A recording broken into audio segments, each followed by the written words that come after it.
I'm Kelly Scott, and I am founder and president of Major Taylor Bay Area.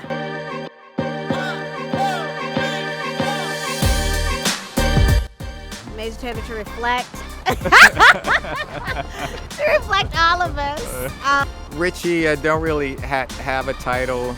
I'm Kelly's go-to guy when she needs something from a historical perspective. I am an Oakland native, born and raised in East Oakland.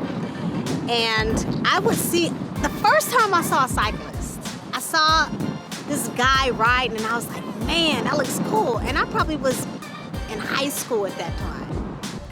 I had a $50 bike, didn't know how to change gears, kept calling the man, telling him his bike was defective because the chain dropped.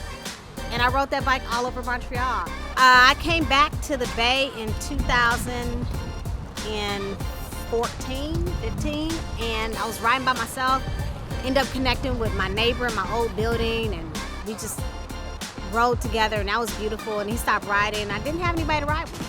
I couldn't find something for me in the middle. I couldn't climb like the people, but then I didn't want to do flat and slow recreational. I was kind of in the middle.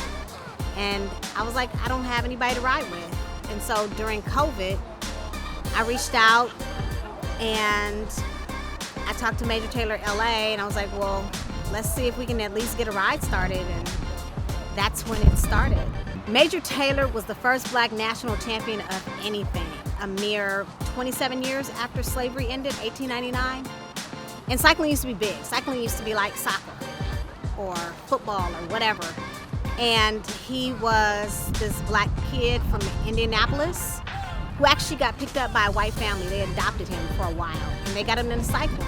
And he was really good, and he just got really, really, really good. And he was a national champion. He did a 6-day race in New York, but he ended up dying in obscurity. His memory got resurrected in the 50s, and Major Taylor clubs have been all over the nation.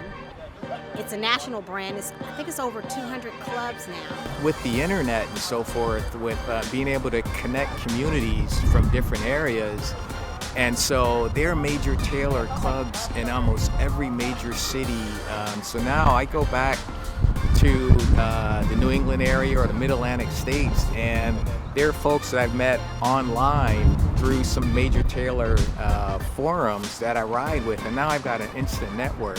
And so it's kind of cool that anywhere you travel, going to Chicago, you just put in Major Taylor Chicago and, send a social media post, hey, I'm going to be in your area. And likewise, I've done the same and entertained folks from Michigan, from Florida, from Atlanta, and we posted rides, and these folks feel like instant family. So it's been great to do that, to treat people and be treated, and know that you've got an instant family wherever you go. So we have a Sunday community ride, which is A, B, and C.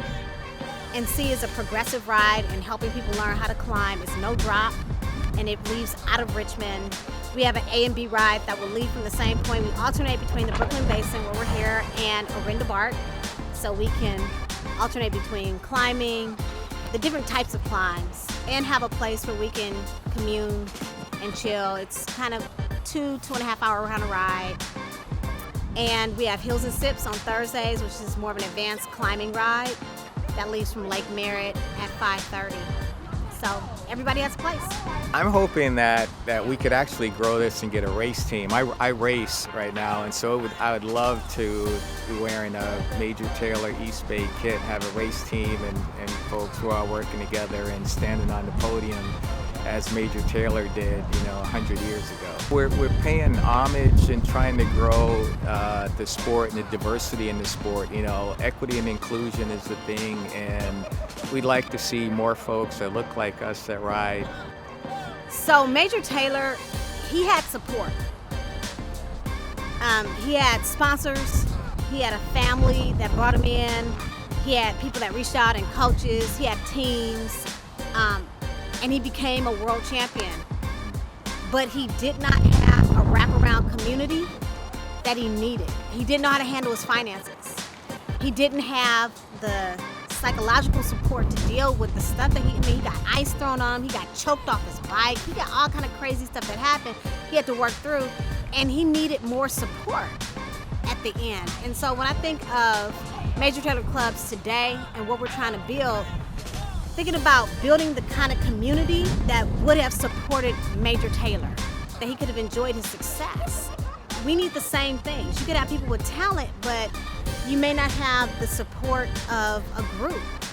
It's really about how do we take the Bay Area community of Black cyclists and have a space where everybody has an entry point, everybody has a place to aspire to if they so choose, and the supports they need in order to thrive, not just on a bike, but in life.